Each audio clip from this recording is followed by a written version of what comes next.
امید ہے آپ خیریت سے ہوں گے۔ پاکستان کی سالمیت اور پاکستان کا دفاع اور پاکستان کا تحفظ، ان کے اوپر نہ ہماری افواج پاکستان کوئی سمجھوتا کر سکتی ہیں، نہ کسی کو اس کی اجازت دے سکتی ہیں، کیونکہ پھر ملک کا وجود ہی ختم ہو جائے اگر ہم اپنے فیصلوں پہ، اپنی ریاست پہ اور اپنی افواج پہ اور اپنے اداروں پہ اور اپنے اداروں کے قوانین پہ عمل نہ کریں۔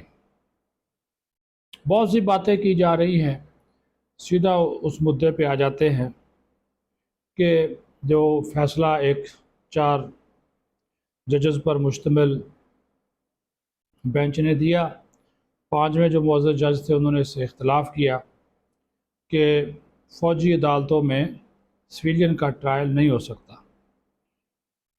اس کو قانونی سے زیادہ سیاسی اور ذاتی انداز میں زیادہ لیا گیا۔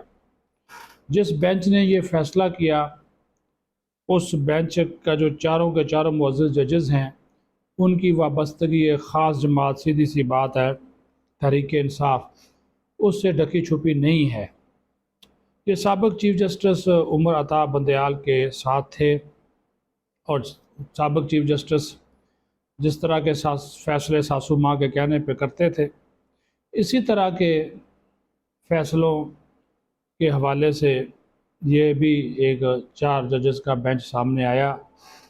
حالانکہ جو موجودہ حالات ہیں پاکستان کی سیکیورٹی کے، آپ دیکھیں بلوچستان ہو، خیبر پختونخوا ہو، سابق قبائلی علاقے ہوں، تو اس میں آپ خود اندازہ لگا سکتے ہیں کہ کس طرح سیکیورٹی کے حالات ہے۔ کوئی دن ایسا نہیں گزرتا کہ جب ہماری سیکیورٹی فورسز پہ، خاص طور پر فوج پاکستان پر حملہ نہیں ہوتا، ہمارے جوان، ہمارے افسران شہید نہیں ہوتے۔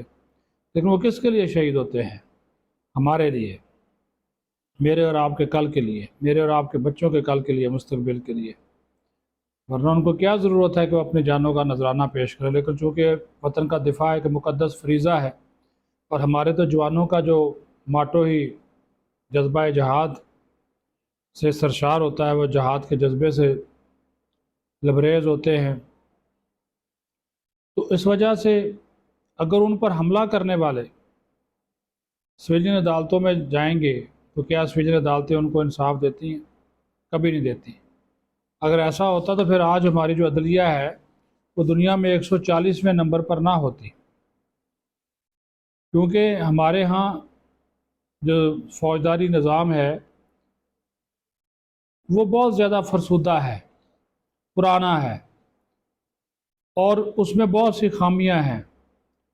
اب یہ جو فوجی قانون ہے، فوجی عدالتوں کو اگر آپ دیکھیں تو ان کا بین الاقوامی قابلیت انڈیکس پر 7واں نمبر ہے، اور ماضی میں جو فوجی عدالتوں کے فیصلے تھے ان کو عالمی سطح پر ان فوجی عدالتوں کی حمایت کی گئی، پذیرائی کی گئی، وہ پذیرائی کی گئی جو کہ ان کی استعداد کار کا ثبوت ہے۔ لیکن سول عدالتوں کی کارکردگی آپ کے سامنے ہے۔ لاکھوں مقدمات جو ہیں وہ آج بھی زیر التوا ہیں۔ اور پھر سب سے بڑی وجہ دیکھیں کہ بہت سے ایسے کیسز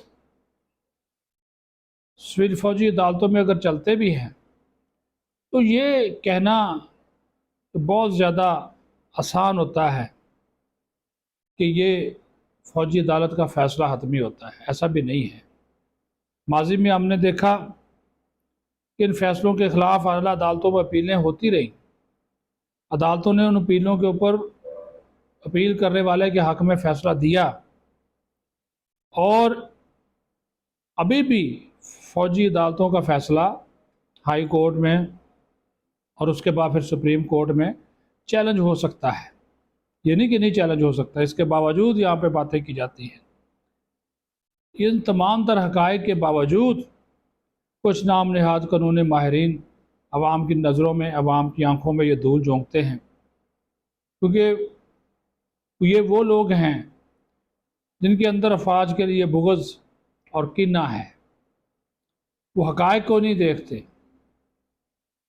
وہ افواج پاکستان کے جوانوں اور افسروں کی قربانیوں کو نہیں دیکھتے، وہ اپنے ذاتی اور سیاسی مفادات کو دیکھتے ہیں۔ اسی وجہ سے یہ وفاق نے فیصلہ کیا کہ جو سپریم کورٹ کے 4 ججز کا فیصلہ آیا ہے، اس فیصلے کے خلاف اپیل کی جائے۔ وزارت قانون اور وزارت دفاع کو احکامات جاری کر دیے گئے ہیں۔ وفاقی کابینہ نے اس بات کی منظوری بھی دے دی ہے کہ اپیل دائر ہوگی، بالکل ہوگی، اور قانون اور انصاف کے مطابق جو نیا قانون ہے اس کے مطابق اب ایک نیا بینچ بنے گا، اور ہو سکتا ہے کہ یہ معزز ججز اس میں شامل نہ ہوں، اور وہ بینچ پھر اپیلوں کو سنے گا۔ تو حقائق کا ادراک کرتے ہوئے ہم امید کرتے ہیں کہ ایک اچھا فیصلہ سامنے آئے گا۔ اپنا خیال رکھیں، بہت شکریہ۔